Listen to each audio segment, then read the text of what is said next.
ಸತೀಶ್ ಜಾರಕಿಹೊಳಿ ಪರವಾಗಿ ಮತ್ತೆ ಬ್ಯಾಟಿಂಗ್ ಬೀಸ್ತಾ ಇರುವಂಥದ್ದು. ತಂದೆಯವರಿಗೆ ಸಾಮಾಜಿಕ ನ್ಯಾಯದಲ್ಲಿ ನಂಬಿಕೆ ಇದೆ, ಅದೇ ಸಿದ್ಧಾಂತದಲ್ಲಿ ನಂಬಿಕೆಯನ್ನ ಇಟ್ಟು ಸತೀಶ್ ಹೋಗಿದ್ದಾರೆ. ಬೆಳಗಾವಿಯಲ್ಲಿ ಎಂಎಲ್ಸಿ ಯತೀಂದ್ರ ಸಿದ್ದರಾಮಯ್ಯ ಸತೀಶ್ ಪರವಾಗಿ, ಸಚಿವ ಸತೀಶ್ ಜಾರಕಿಹೊಳಿ ಪರವಾಗಿ ಬ್ಯಾಟ್ ಬೀಸಿದ್ದಾರೆ, ಮಾತನಾಡಿದ್ದಾರೆ. 2028ರ ಎಲೆಕ್ಷನ್ಗೆ ತಂದೆಯವರು ನಿಲ್ಲಲ್ಲ ಅಂತ ಹೇಳಿದ್ರು. ಕಾಂಗ್ರೆಸ್ನಲ್ಲಿ ತತ್ವ ಸಿದ್ಧಾಂತದ ರಾಜಕಾರಣಿಗಳಿದ್ದಾರೆ. ಎಲ್ಲರನ್ನೂ ಕೂಡ ಸಚಿವ ಜಾರಕಿಹೊಳಿ ಮುನ್ನಡೆಸಬೇಕು. ಸಚಿವ ಸತೀಶ್ ಜಾರಕಿಹೊಳಿ ಮಾರ್ಗದರ್ಶನವನ್ನ ಮಾಡಲಿ. 2028ರ ಚುನಾವಣೆ ಗಮನದಲ್ಲಿಟ್ಟುಕೊಂಡು ನಾನು ಈ ಮಾತನ್ನ ಹೇಳ್ತಾ ಇದ್ದೇನೆ. ಆದರೆ ರಾಜಕೀಯ ಉತ್ತರಾಧಿಕಾರಿ ಬಗ್ಗೆ ನಾನು ಮಾತನಾಡೋದಿಲ್ಲ. ಸಿದ್ದರಾಮಯ್ಯ ಬಿಟ್ರೆ ಸತೀಶ್ ಜಾರಕಿಹೊಳಿಗೆ ಶಕ್ತಿ ಇದೆ. ಬೆಳಗಾವಿಯಲ್ಲಿ ಈ ಬಗ್ಗೆ ಎಂಎಲ್ಸಿ ಯತೀಂದ್ರ ಸಿದ್ದರಾಮಯ್ಯ ಹೇಳಿಕೆ ಕೊಟ್ಟಿದ್ದಾರೆ. ಸಚಿವ ಸತೀಶ್ ಜಾರಕಿಹೊಳಿ ಪರ ಮಾತನಾಡಿದ್ದಾರೆ. ಬೆಳಗಾವಿಯಲ್ಲಿ ಸಿಎಂ ಪುತ್ರ ಡಾಕ್ಟರ್ ಯತೀಂದ್ರ ಹೇಳಿಕೆಯನ್ನ ಕೊಟ್ಟಿರುವಂತದ್ದು.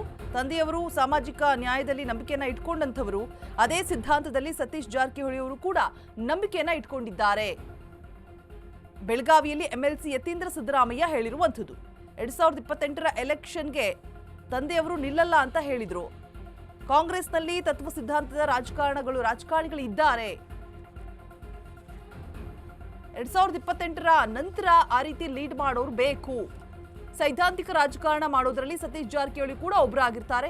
ಆ ರೀತಿ ಸಿದ್ಧಾಂತ ಇಟ್ಕೊಂಡವರಿಗೆ ಸತೀಶ್ ಜಾರಕಿಹೊಳಿ ಮಾರ್ಗದರ್ಶನವನ್ನ ಮಾಡಬೇಕು.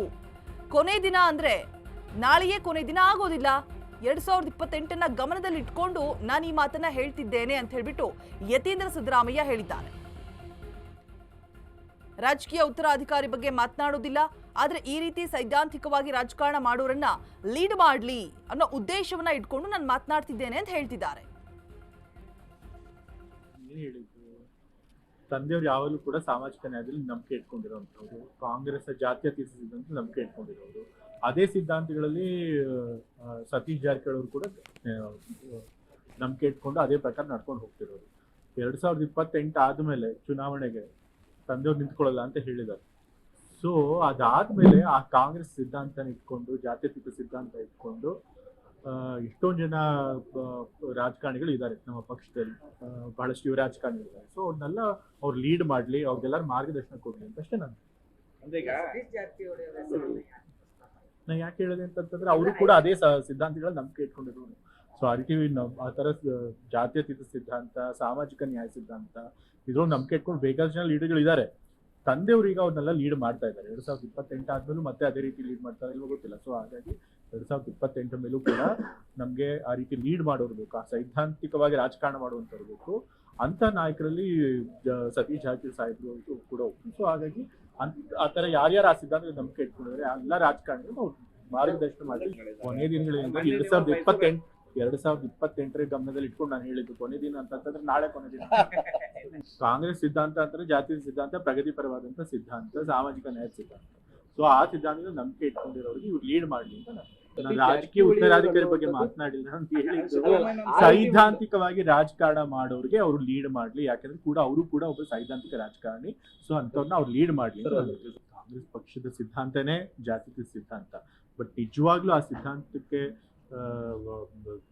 ಹೋಲ್ಡ್ ಆನ್ ಆಗಿ ಅದನ್ನ ನಡ್ಸ್ಕೊಂಡು ಹೋಗುವಂತವ್ರು ಎಲ್ಲಾ ನಾಯಕರುಗಳು ಇಲ್ಲ. ಯಾಕೆಂತಂದ್ರೆ ನಾವೆಲ್ಲ ಇನ್ನು ಯುವ ರಾಜಕಾರಣಿಗಳಿದ್ದೀವಿ. ಅವರಷ್ಟು ದೊಡ್ಡ ಲೀಡರ್ ಹಿರಿಯ ನಾಯಕರಲ್ಲಿ ಆ ತರದ್ದು ಬಹಳ ಕಮ್ಮಿ ಇರ್ತಾರೆ.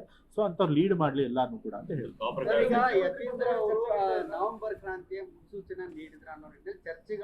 ಅದೇ ಕಾರ್ಯಕ್ರಮದಲ್ಲಿ ನಾನು ಕೆಳಗೆ ವೇದಿಕೆಯಿಂದ ಬಂದಾಗ ಇದೇ ನವೆಂಬರ್ ಕ್ರಾಂತಿ ಬಗ್ಗೆ ಯಾರೋ ಪತ್ರಕರ್ತರು ಹೇಳಿದ್ರು. ಅವಾಗ ಅವ್ರಿಗೆ ಏನು ಉತ್ತರ ಕೊಟ್ಟಿದ್ದೀನಿ, ನವೆಂಬರ್ ಕ್ರಾಂತಿ ಅನ್ನೋದೆಲ್ಲ ಬರೀ ಊಹಾಪೋಹ ಆ ರೀತಿ ಮಾತನಾಡ್ಕೊಂಡೇ ಬರ್ತಿದ್ದಾರೆ. ಯಾವುದೇ ನಾಯಕತ್ವದ ಬದಲಾವಣೆ ಪ್ರಶ್ನೆ ಇಲ್ಲ, ಆ ತರ ಚರ್ಚೆ ನಮ್ಮ ಪಕ್ಷದಲ್ಲಿ ನಡೆದಿಲ್ಲ ಅಂತಲೇ ನಾನು ಉತ್ತರ ಹೇಳಿದ್ದೀನಿ. ಅಂದ್ರೆ ತಾವು ಹೇಳೋದಿಗೆ ಅಂದ್ರೆ 2ನೇ ಲೆವೆಲ್ 3ನೇ ಲೆವೆಲ್ ಏನು ಲೀಡರ್ಸ್ ಗಳಿದ್ದಾರೆ, ಅವರಿಗೆ ಒಂದು ಮಾದರಿಯಾಗಿ ತಗೊಂಡೋಗ್ಬೇಕು. ಎಲ್ಲ ಅವ್ರಿಗೆ ಲೀಡ್ ಮಾಡಿ ಅವ್ರಿಗೂ ಕೂಡ ಸಿದ್ಧಾಂತಿಕ ರಾಜಕಾರಣ ಮಾಡೋದಕ್ಕೆ ಪ್ರೇರಣೆ ಆಗಲಿ ಅಂತ ಹೇಳಿದ್ದಾರೆ.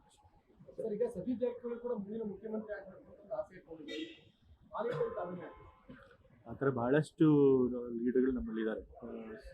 CM ಆಗೋದಕ್ಕೆ ಅರ್ಹತೆ ಇರುವಂತ ಲೀಡರ್ಗಳು. ಅದನ್ನ ಯಾರು ಆಗ್ಬೇಕು ಅನ್ನೋದನ್ನ ಅಫ್ಕೋರ್ಸ್ ಎಲ್ಲ ಶಾಸಕರು ಮತ್ತೆ ಹೈಕಮಾಂಡ್ ಅದು ತೀರ್ಮಾನ ಮಾಡಿರುತ್ತೆ. ಆದ್ರೆ ಸದ್ಯಕ್ಕೆ ಈಗ ಮುಖ್ಯಮಂತ್ರಿ ಬದಲಾವಣೆ ಚರ್ಚೆ ಇಲ್ಲ.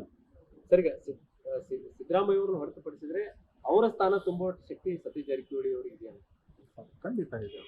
ತಂದೆಯವರು ರಾಜಕೀಯ ನಿವೃತ್ತಿ ತಗೊಂಡ್ಮೇಲೆ ಆ ರೀತಿ ಸೈದ್ಧಾಂತಿಕ ರಾಜಕಾರಣ ಮಾಡೋ ಕೆಲವೇ ಅರ್ಹರಿರುವಂಥ ಕೆಲವೇ ಲೀಡರ್ಗಳಲ್ಲಿ ಸತೀಶ್ ಜಾರಕಿಹೊಳಿ ಅವರು ಕೂಡ ಏನು ಹೇಳಿದ್ರು.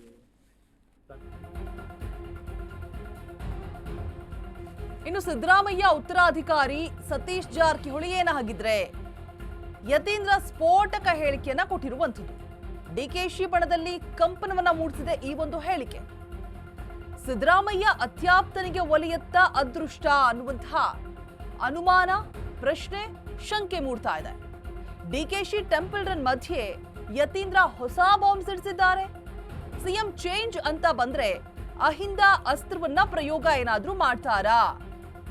ಅಹಿಂದ ಅಸ್ತ್ರ ಪ್ರಯೋಗಿಸಿದ್ರೆ ಯಾರೂ ಕೂಡ ವಿರೋಧಿಸೋದಿಲ್ಲ. ಎಲ್ಲಾ ಸಮುದಾಯಗಳು ಕೂಡ ಬೆಂಬಲಿಸುವಂತಹ ಸಾಧ್ಯತೆ ಇದೆ, ಸಾಧ್ಯತೆ ಹೆಚ್ಚಾಗಿರುತ್ತೆ. ಸಿದ್ದರಾಮಯ್ಯ ಉತ್ತರಾಧಿಕಾರಿ ಆದ್ರೆ ಸತೀಶ್ ಜಾರಕಿಹೊಳಿ ಏನು ಅನ್ನುವಂತಹ ಪ್ರಶ್ನೆ ಮೂಡುತ್ತೆ. ಬಿಕಾಸ್ ಇವರು ಕೊಟ್ಟಿರುವಂತಹ ಈ ಒಂದು ಸ್ಫೋಟಕ ಹೇಳಿಕೆ ಡಿಕೆಶಿ ಬಣದಲ್ಲಿಯೇ ಕಂಪನವನ್ನ ಮೂಡಿಸ್ತಾ ಇದೆ. ಸಿದ್ದರಾಮಯ್ಯ ಅತ್ಯಾಪ್ತನಿಗೆ ಒಲಿಯತ್ತ ಅದೃಷ್ಟ, ಕಾದ್ ನೋಡ್ಬೇಕು ವಾಟ್ ನೆಕ್ಸ್ಟ್ ಅಂತ ಹೇಳ್ಬಿಟ್ಟು ಡಿಕೆಶಿ ಟೆಂಪಲ್ ರನ್ ಮಧ್ಯೆ ಯತೀಂದ್ರ ಹೇಳಿರುವಂತಹ ಹೇಳಿಕೆ ಹೊಸ ಬಾಂಬ್ ಸಿಡಿಸಿದ್ದಾರೆ ಅಂತಾನೆ ಹೇಳ್ಬೋದು. ಇನ್ನು ಸಿಎಂ ಚೇಂಜ್ ಅಂತ ಬಂದ್ರೆ ಅಹಿಂದ ಅಸ್ತ್ರ ಪ್ರಯೋಗ ಆಗತ್ತಾ, ಕಾದ್ ನೋಡ್ಬೇಕು. ಅಹಿಂದ ಅಸ್ತ್ರ ಪ್ರಯೋಗಿಸಿದ್ರೆ ಯಾರೂ ಕೂಡ ವಿರೋಧ ಮಾಡಲ್ಲ. ಈ ಒಂದು ಸ್ಟ್ರಾಟಜಿನ ಪ್ಲೇ ಮಾಡಿದ್ರು ಮಾಡಬಹುದು. ಎಲ್ಲಾ ಸಮುದಾಯಗಳು ಕೂಡ ಬೆಂಬಲಿಸುವಂತಹ ಸಾಧ್ಯತೆ ಹೆಚ್ಚಿರುತ್ತೆ.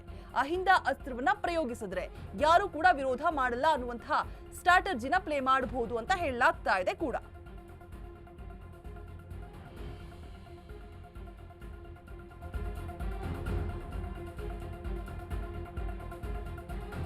ಇನ್ನು ಸಿಎಂ ಕುರ್ಚಿ ಮೇಲೆ ಕಣ್ಣಿಟ್ಟು ಡಿಕೆ ಶಿವಕುಮಾರ್ ತಂತ್ರವನ್ನ ರೂಪಿಸ್ತಾ ಇದ್ದಾರಾ? ಕನಕಪುರ ಬಂಡೆ ಪ್ಲಾನ್ಗೆ ಡೈನಮೈಟ್ ಇಟ್ರ ಸಿಎಂ.